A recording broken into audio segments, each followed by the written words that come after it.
بسم الله الرحمن الرحيم اقرأ باسم ربك الذي خلق خلق الإنسان من علق اقرأ وربك الأكرم الذي علم بالقلم علم الإنسان ما لم يعلم كلا إن الإنسان ليطغى أن رآه استغنى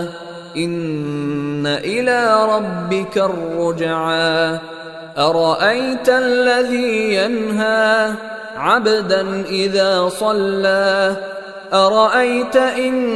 كان على الهدى أو أمر بالتقوى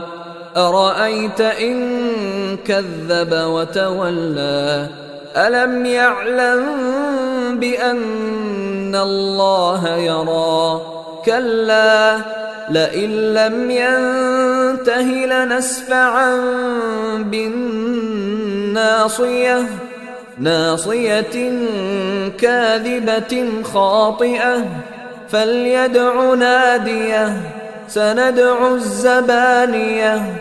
كلا لا تطعه واسجد واقترب